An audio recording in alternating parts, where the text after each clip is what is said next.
Entonces, eh,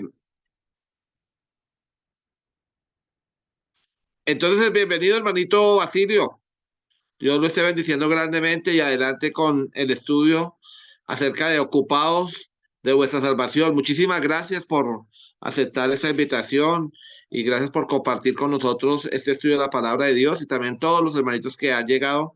Bienvenidos a esta hora en que adoramos a Dios mediante los cánticos, las oraciones y aprendemos de su santa palabra. Adelante, hermanito Basilio. Sí, muy buenas noches, amados hermanos. Que Dios les bendiga a todos en esta noche del día 21 de julio del año 2023. Antes de comenzar mi lección, quiero felicitarles a ustedes los colombianos, ya que creo que el día de ayer celebraron su año de independencia.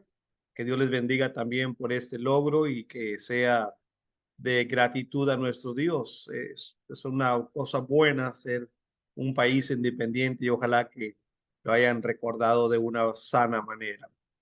También gracias, hermano David, una vez más por darme la oportunidad de participar en la exposición de la palabra en la sala de Zoom que usted tiene cada viernes. Que Dios les bendiga.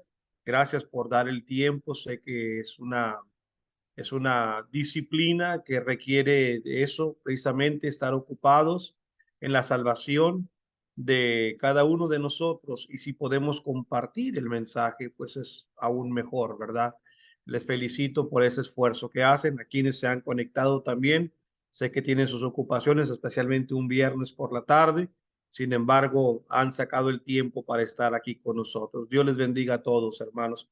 Bueno, aquí conmigo en casa hay unas hermanas y un hermano que están visitando. Les habíamos invitado mi esposa y yo a casa y hay algunos hermanos aquí.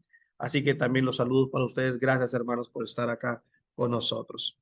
Muy bien, pues vamos a comenzar. La lección aparece ahí en pantalla, ocupados en vuestra salvación con temor y temblor. Especialmente el versículo es Filipenses 2 y versículo 12. Voy a leerlo. El versículo 12 dice la escritura: por tanto, amados míos, como siempre habéis obedecido, no como en mi presencia solamente, sino mucho más ahora en mi ausencia, ocupaos en vuestra salvación con temor y con temblor. Lo importante, hermanos, anotar aquí es tratar de entender dos cosas. La primera de ellas, lo que Pablo nos está diciendo, y la segunda, el por qué lo dice. Es obviamente entendible que este mandamiento fue dirigido primeramente para los cristianos que estaban en Filipos, pero no creo que hay alguna razón por la cual no debiéramos nosotros también de aplicarlo a nosotros hoy en día. Ocupados en vuestra salvación con temor y temblor. ¿Se les parece que es una opción o que es un mandamiento? Bueno, si fuera una opción, se hubiese dicho de otra manera, pero en la manera que está dicha, está hablando de un mandamiento. Es algo que tenemos nosotros que hacer. La pregunta es, bueno, ¿por qué? El deber de por qué tenemos que estar haciendo estas cosas aparece aquí en este versículo, y es natural preguntarnos por qué es un deber, por qué es mi responsabilidad hacer esto. ¿Por qué tengo que ocuparme? Entiendo yo que la Biblia dice que la salvación es por gracia. Entonces, si yo voy a ocuparme, ¿no estaré haciendo algo indebido? Puedo preguntarme, porque si la salvación, de acuerdo a Efesios 2, versículo 8, permítame leérselo, si acaso tiene la Biblia abierta, pues gracias por abrir la Biblia también. No deje que nada más el hermano Basilio diga lo que tenga que decir, pero si lo puede leer, dice en Efesios 2:8, porque por gracia sois salvos por medio de la fe. Y esto no de vosotros, pues es don de Dios. Mire, que lejos de que esto contradiga la Biblia, déjeme decirle una cosa. Para aquellos expositores de la gracia, cuando hablamos de los expositores de la gracia que viene de Juan Calvino, es que dicen, si eres salvo por gracia, entonces no hay nada que tú tengas que hacer para salvarte. Dios te va a salvar. Y de ahí entra el otro tema de la predestinación. Si tú naciste predestinado para ser salvo, no te preocupes, donde quiera que estés, sea lo que estés haciendo, si tú naciste para ser salvo, Dios te va a salvar. Esto es lo que la gracia, dicen ellos, significa. Esto vino desde los años 1600 con la exposición de Juan Calvino. Sin embargo, hermanos, esto no es así. Y mire, le estoy leyendo Efesios 2:8, se lo voy a volver a leer. Porque por gracia sois salvos, dice la escritura, por medio de la fe. Aparte de la gracia, viene por medio de la fe. Aquí la fe no es la fe, por ejemplo, que Hebreos 11:1 dice después, o Hebreos capítulo 11, versículo 6, ¿verdad? Que sin fe es imposible agradar a Dios. Aquí la fe tiene que ver, hermanos, con el compendio o el conjunto, mejor dicho, de doctrina que Jesucristo nos ha dado.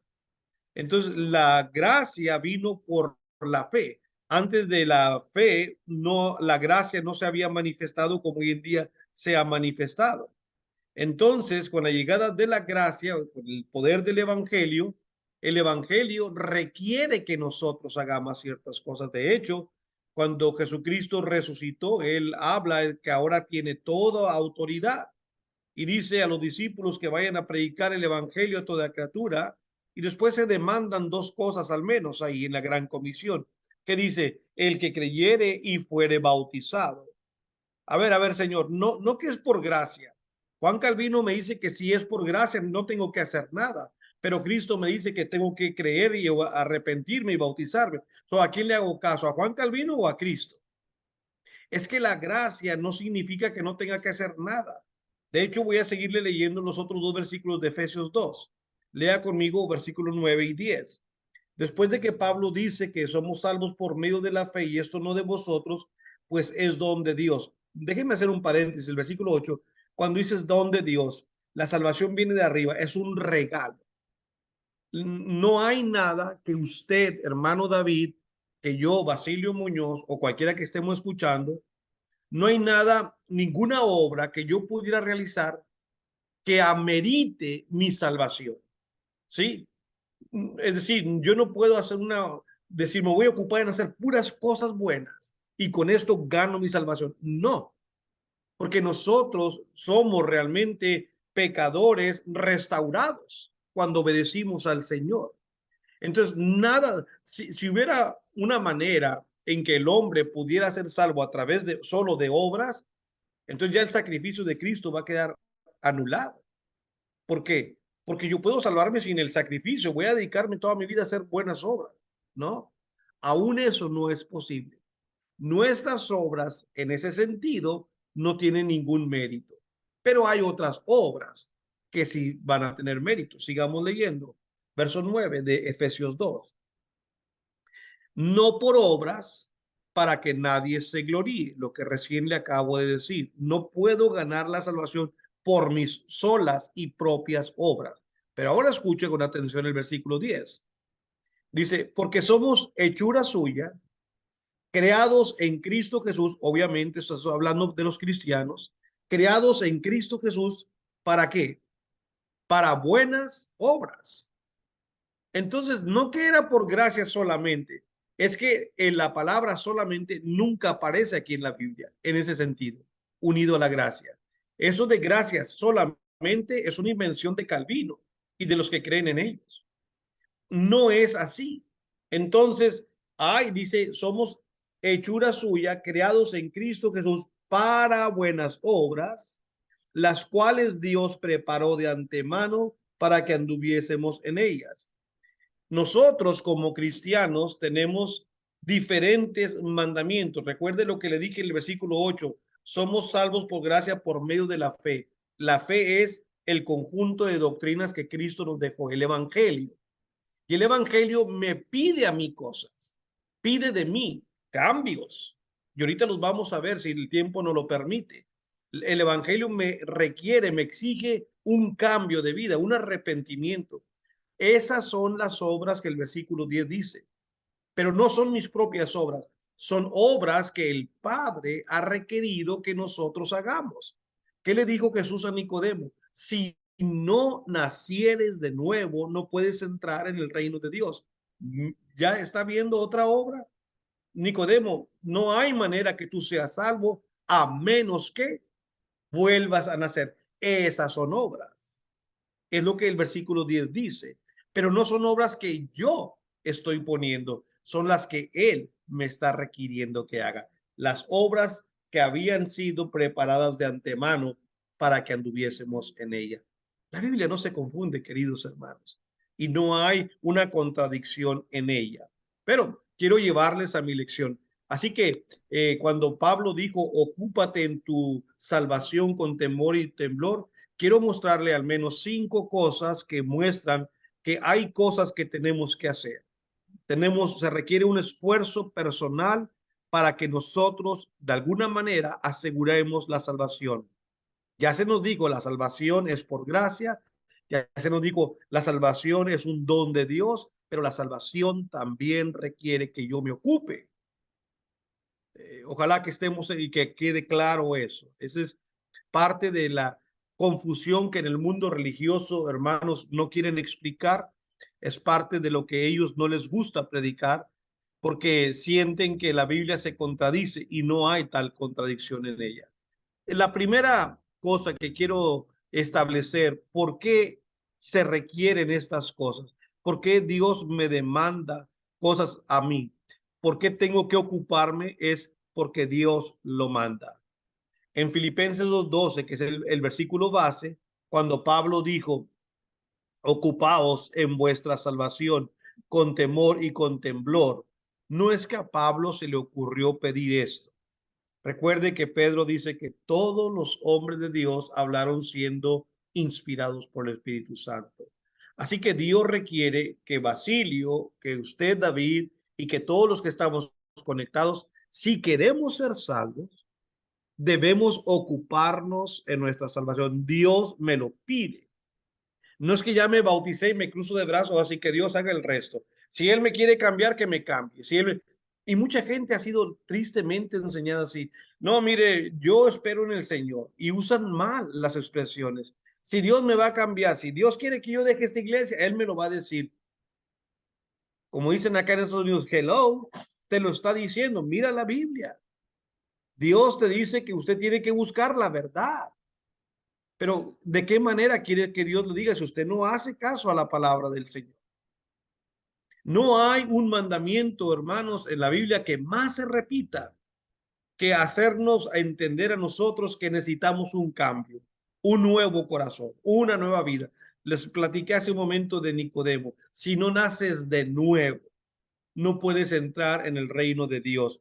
Y aquí en Mateo capítulo 7, versículo 13 y 14, el divino maestro explicaba cómo en ocasiones la entrada al cielo se dificulta.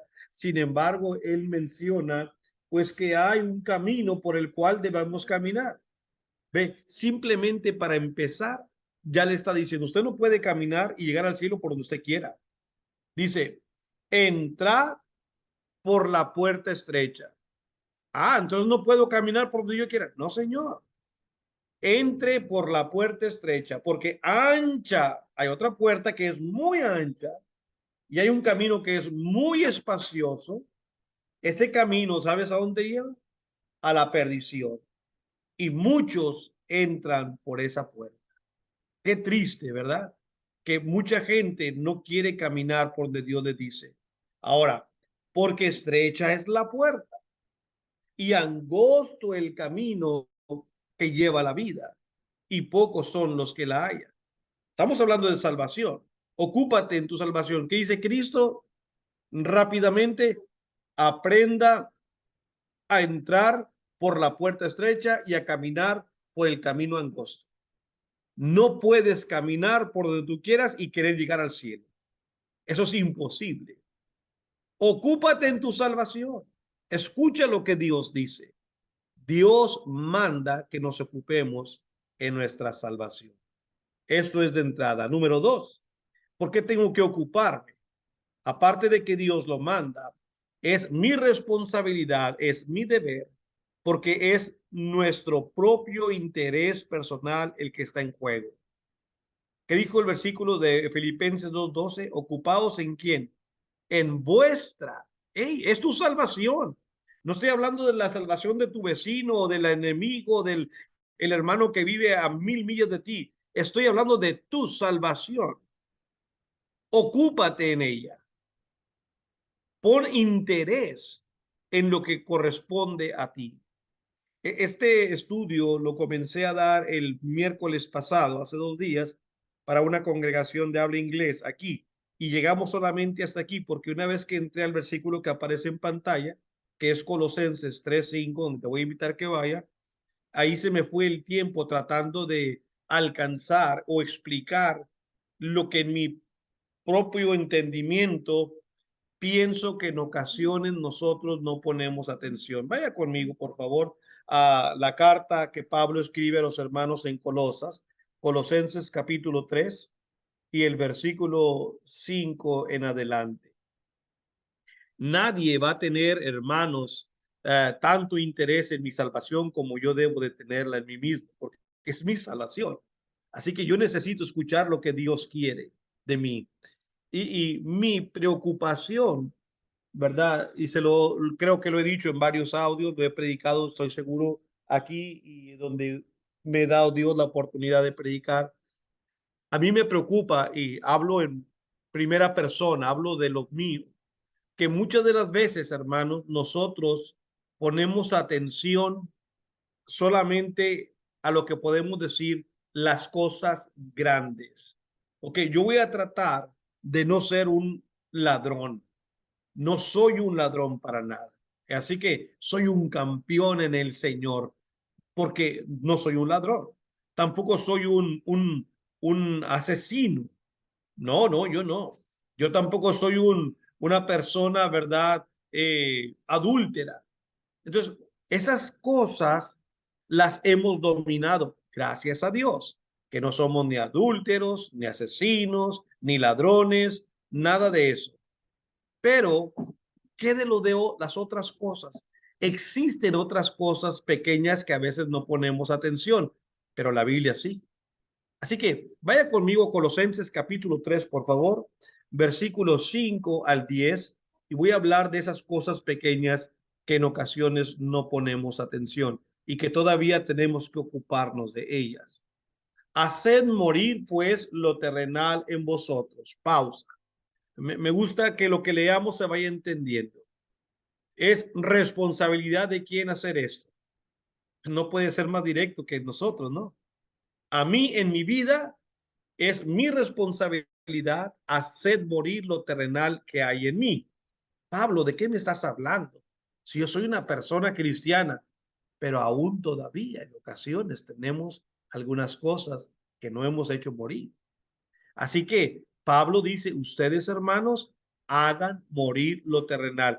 Y yo no sé, yo le decía a los hermanos el miércoles que la forma en que yo retrato mi vida es, yo lo comparo así con un círculo, ¿verdad? Un círculo grande, y usted le puede poner tantas divisiones como usted crea que tiene. Y cada división, ¿verdad? Cada pedazo de círculo que usted lo quiera ir partiendo es bueno, mi relación con mi pareja o mi relación con Dios primeramente. O esta es mi relación con mi pareja. Esta es mi relación con mis hijos. Esta es con mis padres. Estos son mis vecinos. Estos son con mis trabajadores. Estos son con mis parientes. Estos son con el prójimo, etcétera. Entonces, ¿qué tipo de relación tengo yo con cada uno de ellos? ¿Cómo soy con ellos? Hermano, pero ¿a quién le importa eso? A Dios. Es parte de trabajar en nuestra propia salvación. Y decían unos hermanos ahí en la congregación, bueno, Pablo dice ahí en el versículo 12 que ustedes han sido muy obedientes en mi presencia, pero ahora mucho más en mi ausencia. Es fácil, le decía yo a los hermanos, sonreír, ser amables cuando estamos ahí con los hermanos. ¿Por qué? Porque estamos en un grupo donde todos congeniamos, tenemos la misma fe. Dios le bendiga, hermano, y vamos y saludamos, nos damos una palmadita en la espalda. Es fácil ser cristiano ahí, pero sales y enfrentas el mundo y comienzas a cambiar y a veces crees que tienes que portarte como el mundo se porta. Y es lo que vamos a leer, que no tienes que ser así. Todavía tienes que seguir siendo como Dios quiere que seas, aún estando en el mundo. Y eso es lo que pone en nosotros un verdadero reto, un desafío. Haced pues lo terrenal en vosotros, responsabilidad propia de cada uno. Y luego explica a qué se refiere. Fornicación, impureza, pasiones desordenadas, malos deseos y avaricia, que es idolatría. A estas cosas yo les pondría como que son en las que más nos fijamos. Yo no soy ni fornicario, ya tengo controlado mi mente, no ando pensando cosas malas, ni soy un avaricioso. Soy un campeón de la fe, soy un verdadero cristiano, una verdadera cristiana. Bueno, qué bueno que hayamos dominado esa área.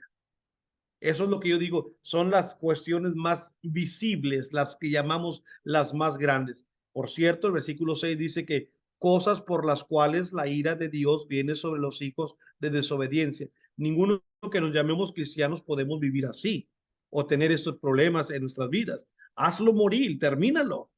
Esta frase de hazlo morir es lo mismo que Cristo dijo. Si tu ojo derecho te es ocasión de pecar, sácalo. Si tu mano derecha te es ocasión de pecar, córtala. Termina esa relación, ¿verdad? Eso es lo mismo que Pablo dice aquí. Haz morir lo terrenal que está en ti. No sigas viviendo con eso. Muy bien, eliminamos los pecados más grandes, los más visibles, porque la ira de Dios se manifiesta sobre nosotros. Versículo 7, en los cuales vosotros también anduvisteis en otro tiempo cuando vivías en ellos. Puede ver la relación ahora, puede ver el método de comparación. Mientras vivías en tu vida pasada, a lo mejor tenías esos problemas, tenías estos malos hábitos. Hoy no se te permite como cristiano tenerlo. ¿Está viendo las obras que Cristo quiere que nosotros andemos en ellas? Esos cambios de los que les hablé al principio, la gracia es condicional para que el don de Dios se manifieste sobre nosotros, para que recibamos la bendición de Dios. Hay cambios que Dios requiere de cada uno de nosotros. El primer punto, Dios lo manda. El segundo, son cosas que me interesan a mí en mi vida espiritual, deshacerme de estas cosas que obstaculizan mi salvación. Ahora, verso 8, fíjese bien incluso cómo empieza. Pero, o sea, no nada más te concentres en los grandes pecados, pero ahora dejad también, junto con aquello, de la misma manera que pudiste vencer los pecados grandes, también deja todas estas cosas. Ira. Bueno, ¿qué es la ira? La ira es un estado de enojo, pero elevado a la máxima potencia. ¿Qué ocurre cuando usted o yo estamos airados? No tenemos que decirlo en público, pero no debería de ocurrir lo que ocurre. Cuando uno está lleno de ira, uno puede maldecir, uno pierde, porque la ira te ciega. Cuando una persona está airada, puede no solamente maldecir, puedes golpear, puedes amenazar, vas a decir cosas que van a herir a otra persona, vas a ofender con tu boca. Dice la escritura, ninguna palabra ociosa salga de vuestra boca, sino la que fuere útil para la necesaria edificación. La ira, hermanos, nos quita la prudencia y nos pone ciegos y actuamos como si nunca hubiésemos conocido a Dios. Es triste escuchar a personas que están airados el momento cuando hablan, porque como vulgarmente decimos, parece que de su boca salen solamente sapos y reptiles y víboras, porque son cosas malas lo que están diciendo. Si sus palabras fuesen cuchillos, ahí hubieran agujerado a cuántas personas, porque hablan cosas muy soaces, hablan vulgaridades, hablan ofensas. La ira, hermanos, es una situación de descontrol sentimental que es algo muy visible. Una persona que esté airada, todo mundo lo va a notar. Y esto, hermanos, en ocasiones ocurre en nosotros. Puede ser por el comportamiento de un familiar, de un hijo o de un hermano, o estamos hoy en día tan susceptibles a muchas cosas que muchas cosas nos molestan. Y si usted es un apasionado de la política o de algún deporte, hermanos, se va a poner la cosa peor. Así que tenemos que tener control. La Biblia nos va a hablar de algo muy hermoso que se llama dominio propio. La escritura dice que nosotros, Dios nos dio un espíritu de control.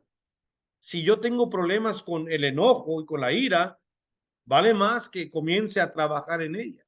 Así como pude vencer el no ser ladrón, ni fornicario, ni matón, vale más que también trabaje en mi vida controlando mis sentimientos. Así que la ira es algo que tenemos que erradicar, que tenemos que dejar fuera, hacer morir lo terrenal. No solamente la ira, vamos a bajarle uno o dos escalones, el enojo. El enojo es antes de la ira y también ocurre más o menos lo mismo. Ahora, no todos los enojos nos pueden llevar a pecar como la ira si se controla. De hecho, la Biblia dice, airaos, pero no pequéis. La persona que tiene control sobre sí. Mire, por ejemplo, yo siempre pienso en Cristo. Cuando Cristo fue al templo y vio la casa de Dios, que era el templo, convertida en una verdadera cueva de ladrones, él no andaba sonriendo ahí, hablando con la gente y volcando las mesas. Él tuvo que estar enojado, pero su control de sus palabras, de sus acciones, muestran que el enojo no se apoderó de él. Él tuvo control sobre el enojo. Así que usted puede llegarse a enojar, yo puedo llegarme a tener ira sobre todo, sobre cuando hay una injusticia, me voy a irar, pero voy a controlar mis palabras, voy a controlar mi mente para que no salgan cosas que van a herir y que van a ofender. Y lo mismo con el enojo. A veces nuestros hijos o algún compañero o la pareja hacemos algo que no debiéramos y nos molesta. Cuidado con lo que dices. Cuidado con lo que haces. Controla. Ten control sobre tus palabras y sobre tus acciones. Es parte, hermanos, de nuestra responsabilidad. ¿Qué dijo el apóstol Pablo? Ocupaos en vuestra salvación. Este es mi punto. De esto yo quería hablar, porque son cosas que en ocasiones ni siquiera meditamos en ello y siguen pasando los años y como si nosotros ya estuviéramos, porque no soy un matón, no soy un adúltero, no soy un avaricioso, no soy un idólatra, ya tengo el... No, ¿y qué de esto? ¿Sí? Así que no solamente la ira, el enojo, malicia. Bueno, lamentablemente todos nosotros crecimos en países latinos, ¿verdad? Ustedes en Colombia, yo en México, aquí en casa hay hermanos de Puerto Rico principalmente y ustedes, ¿verdad? En otros países también. Y nuestros países, bueno, ya creo que todo el mundo, ¿verdad? De cierto tiempo para acá, pues hay muchas cosas que se hacen en la sociedad que son malas, ¿verdad? Y nosotros pues crecimos y las vimos y quizá en un tiempo también practicábamos ciertas ah, tradiciones que no son buenas. Eso es malicia. La malicia, hermanos, tiene que ver con nuestra manera de pensar, siempre sacando ventaja, siempre queriendo nosotros hacer una cosa indebida, siempre tratando de tomar la ocasión para hacer algo que me traiga a mí un beneficio. Y en cada trato estamos buscando solamente nuestro propio beneficio y esto es algo malo. Estamos mal acostumbrados a esto, ¿verdad? Y tenemos el evangelio nos dice que tenemos que pensar en los demás, que tenemos que ser nosotros justos en nuestros tratos, en la manera que conversamos con los hermanos, no siempre buscando nuestro propio interés. Cuando estaba en el mundo, a lo mejor me portaba así, hoy en día no debo. No puedo portarme así. Hay gente que vive solamente pensando el mal. Blasfemias. Bueno, obviamente esto va subiendo de tono. Las blasfemias, podemos poner aquí el tipo de vulgaridades, las malas razones, las palabras soaces, las maldiciones, las groserías. Esto es todo tipo de blasfemia. Y especialmente cuando se hace también pensando en Dios o que se menciona en el nombre de Dios. Hay muchas cosas malas que se hacen y ponen a Dios de por medio. Así que eso es una blasfemia. Obviamente vamos a quitarnos nosotros de todo esto. No sé si en su país usted creció así cuando usted quería que le creyeran algo y uno decía, mira, te juro por esta. Bueno, eso es como meter a Dios, ¿verdad? Uno hacía con su mano como una cruz. O sea, te estoy jurando por Dios. Eran nuestras expresiones. Todo eso tenemos que quitarlo. O para todo, ay Dios, pero te lo juro por Dios, no usemos el nombre de Dios en vano. Acá en los Estados Unidos se usa mucho esa expresión. Tal vez usted la conozca porque muchas películas llegan allá traducidas. Oh my God. Y para todo, oh my God. Y todo esto es usar el nombre de Dios en vano. Son blasfemias. El nombre de Dios, el judío entendía que el nombre de Dios era tan santo que al escribirlo ni siquiera pusieron, no ponían una vocal, no podían ni decirlo, eran cuatro letras, es lo que se llama el tetragramatón. Son cuatro letras que ni siquiera tienen una vocal. El judío era muy especial en referirse a Jehová, ¿verdad? Lo preferían llamar Señor, lo preferían llamar solamente Dios, pero Jehová, Yahweh, no lo querían pronunciar. Su nombre cuando Dios se presentó ante Moisés. Y hoy en día la gente usa el nombre de Dios en blasfemias para muchas cosas. Tengamos cuidado. Si crecí, y vuelvo a repetir, a lo mejor a veces crecimos que no sé, con esos hábitos. Les digo porque yo vengo de esos lugares donde para todo, incluso en maldiciones, se menciona el nombre de Dios. Son blasfemias. Y Pablo dice, hermanos, tienes que dejar esa. Y yo sé que los hábitos son duros de quitar, hermanos, pero con la ayuda de Dios todo es posible. Trabajaos, ocupaos en vuestra salvación, con temor y con temblor. Bueno, palabras deshonestas de vuestra boca, mentiras, malas razones, chismes, todo eso son palabras deshonestas. No hablar con honestidad, no ser nosotros siempre poniéndole algo de más, ¿verdad? Y una vez más, somos muy habituados a eso, ¿verdad? Yo les decía a los hermanos el miércoles en la clase que qué tal si su esposa no viene a los servicios y eso simplemente su esposa no fue porque no quiso ir. Y usted llega a los servicios sin ella y le pregunta a los hermanos, oye hermano, ¿y la hermana por qué no vino? Ah, es que se sentía un poquito mal, estaba indispuesta. Realmente no es la verdad, ¿verdad? No queremos decir la verdad. Son palabras deshonestas. Y en muchas cosas, a veces en los tratos personales del diario vivir, no somos honestos en lo que decimos. Cuidado, hermanos. Yo les decía a los hermanos, acompáñame a leer Apocalipsis, por favor, el capítulo 21, creo que es Apocalipsis capítulo 21, versículo 8, sí. Y fíjese bien lo que dice, porque en medio de los pecadores grandes aparece esto. Dice, pero los cobardes, estoy leyendo Apocalipsis 21, 8, pero los cobardes, los incrédulos, los abominables. Obviamente, hay un abominable, pues se va a perder. Es una persona abominable. Los homicidas, claro, los fornicarios, los hechiceros, que sí, esos se pierden.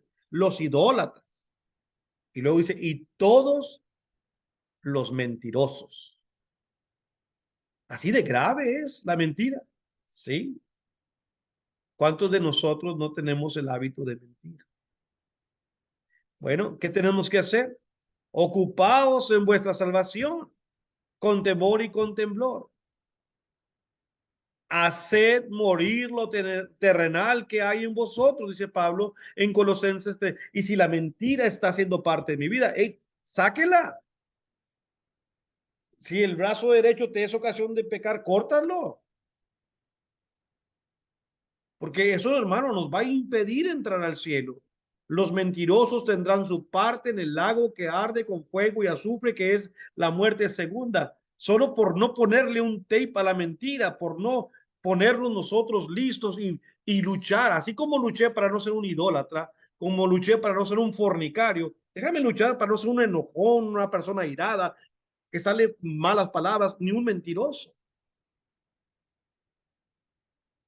Ah, es que Dios me va a cambiar. Si Él me va a cambiar. No, usted tiene, yo tengo que, esta es mi responsabilidad. Ocúpate, Basilio, en tu salvación. Bueno, nos da el tiempo para el punto número 3 de perdido antes de concluir la lección. ¿Por qué es que es un deber? Porque Dios lo manda, porque nadie se va a interesar en nosotros, solamente en nosotros. Y tercero, nuestros amigos, nuestros hermanos terrenales, ellos no pueden salvarme. Ningún esfuerzo de ellos puede librarme de la muerte eterna sin mi propio esfuerzo, hermanos. Ellos pueden orar por mí, pueden llorar, pueden suplicar, pero nunca van a poder salvarme. Quiero los últimos minutos platicarles de estos dos textos que vamos a leer. El primero, que parece un poco difícil, lo encontramos en la primera carta universal que escribe Juan, la primera de Juan capítulo 5 y verso 16. Es un versículo, sí, un poco complicado, profundo, lo debiéramos decir, porque tiene ciertos pensamientos que tenemos que desenvolverlos, desarrollarlos, ¿verdad? Entenderlos en el contexto que Juan nos está utilizando. Dice 1 de Juan 5, 16. Déjenme leer el 15 para que tenga más sentido el 16. Y si sabemos que Él nos oye en cualquiera cosa que pidamos, sabemos que tenemos las peticiones que hayamos hecho. Hablando de la confianza que tenemos en Dios, que al pedirle nosotros por algo, si pedimos de acuerdo a su voluntad, Él nos va a oír. Pero ahora el 16. Si alguno viere a su hermano cometer pecado que no sea de muerte, pedirá y Dios le dará vida. Pero, ¿qué pecado es el que no es pecado de muerte? Dice Pablo en Romanos 6:23 que la paga del pecado es muerte. Entonces Juan dice aquí que hay pecado que no nos guía a la muerte. Dice, si algún hermano viera a su hermano, si alguno viera a su hermano cometer pecado que no sea de muerte. ¿Cuál es ese? Bueno, no es tampoco así tan complicado, pero el pecado que no es de muerte, hermanos y hermanas, es el pecado del cual usted y yo, número uno, al cometerlo, lo reconocemos, acepto como David, contra ti y solamente contra ti he pecado, me arrepiento de ese pecado, le pido perdón a Dios, entonces ese pecado ya no me lleva a la muerte, ¿sí? Porque lo acepté, me arrepentí y le pedí perdón a Dios. Por eso es que en muchas de nuestras oraciones, si no en todas, casi siempre terminamos pidiéndole a Dios perdona nuestros pecados. Porque a veces, hermanos, quizá también llegamos a pensar, a pecar, perdón, inconscientemente. Hay cosas que a lo mejor, como estos malos hábitos que todavía no hemos cortado, nos hacen pecar inconscientemente, pues pedimos a Dios y con las palabras, con las acciones o aún con los pensamientos podemos llegar a ofender a Dios. Entonces, ¿qué hacemos? Señor, te pedí perdón. Yo no quiero que el pecado me lleve a la muerte. Necesito reconocer mi pecado, aceptarlo, arrepentirme, pedirle a Dios. Esto es parte de lo que Pablo dice, Basilio, ocúpese en su salvación. Yo quiero que estar listo. Estas son las obras que Dios me dijo, Basilio, hay obras que yo he preparado para que usted ande en ellas. Sí, es por gracia la salvación, pero la salvación es condicional. Entonces, dice, sigue diciendo el versículo 16, dice el apóstol Pablo, entonces, si nosotros vemos esto, a un hermano que tiene este problema, él va a pedir o podemos pedir por él y Dios le va a dar vida, es decir, le va a sanar, le va a perdonar, ¿verdad? Porque obviamente el hermano ya pidió perdón, lo reconoció. Pero, dice el versículo 7, sigue diciendo la segunda parte, este es para los que cometen pecado que no sea de muerte. Hay pecado de muerte por el cual yo no digo que se pida. Bueno, habiendo dado la explicación previa, es fácil entender cuál es el pecado que es de muerte. El pecado que cometemos y no lo queremos aceptar. Obviamente, por no aceptarlo, no nos arrepentimos, no lo confesamos, mucho menos le pedimos perdón a Dios. Y nos creemos bien listos. Ah, yo hice esto y nadie se dio cuenta. Y me quedo con ese pecado. A lo mejor, no sé, te benefició en algo. A lo mejor compraste un automóvil echando mentiras. A lo mejor conseguiste esta casa echando mentiras. A lo mejor agarraste aquel trabajo echando mentiras. Soy bien listo. Y delante de Dios, ¿qué es lo que está pasando? ¿Cómo es posible que esto haya ocurrido? Y entonces no lo confieso, no le digo a nadie, ese pecado, si yo no me arrepiento, hermanos, es un pecado que me va a llevar a la muerte espiritual. ¿Ve? Qué delicado, qué oportuno es leer el versículo de Filipenses 2:12, ocuparnos en nuestra salvación con temor y con temblor. La escritura nos dice, hermanos, que dice Juan, yo digo que ni esto, por este hermano ni siquiera pidas. Si hay un hermano que teniendo esos hábitos, esos pecados, no quiere reconocer, dice Juan, ¿para qué pides tú? Aunque tú quieras que Dios le perdone, ¿cómo le va a perdonar si él mismo, el que ha pecado, ni siquiera se quiere arrepentir? Eso ya déjalo ahí. Él no quiere hacer nada por él mismo, no se quiere ocupar en su salvación. ¿Qué puede hacer tú? Yo, aunque quiera salvar vamos a decir, a mi esposa, a mi hijo, o que ellos me quieran salvar, ellos no pueden salvarme a mí si yo no hago por mí lo que tengo que hacer. Y en relación al pecado, esto es algo muy individual. Ahora, en Judas, capítulo 1, solamente tiene un capítulo, esta pequeña carta de Judas. Se cree que este es el hermano de Jesús, así como Santiago, el que escribe la carta de Santiago, obviamente. Y Judas, capítulo 1, dice el versículo, voy a leer el versículo 22 y 23. Dice la escritura, el escritor dice, a algunos que dudan, convencedlos. Juan dice, hay personas por hermanos que ya ni siquiera debemos de pedir, pero los que tienen todavía duda, trabaja con ellos. Tal vez los puedas convencer. A otros salvar, arrebatándolos del fuego. Y de otros, tened misericordia con temor, aborreciendo aún la ropa contaminada por sus carnes. Hay otros que solamente dile al Señor que Dios los bendiga, porque estos ni siquiera quieren hacer nada. Tuvieron su tiempo para arrepentirse, tuvieron la oportunidad, conocieron la verdad, pero no quisieron trabajar en su salvación con temor y con temblor. Dice Judas, solamente ten misericordia de ellos. Pero a los que dudan y a otros, arrebátalos del fuego. Y de estos, solamente ten misericordia. No quieren hacer nada. Tal vez nosotros conozcamos a personas así, que ya por tiempo han conocido el Evangelio. Hermanos que se han desviado. Demas fue uno de ellos que conoció el Evangelio y después se apartó de él. La Biblia no dice si volvió. Quisiéramos creer que sí, pero nunca se escribió nada más sobre él que ha vuelto. Entre nosotros, tal vez hay algunos de nuestros hermanos que ha venido a esta pantalla, a esta plataforma y quizás se ha alejado del camino de Dios. Usted está jugando con su vida, se ha dejado de ocupar en su salvación.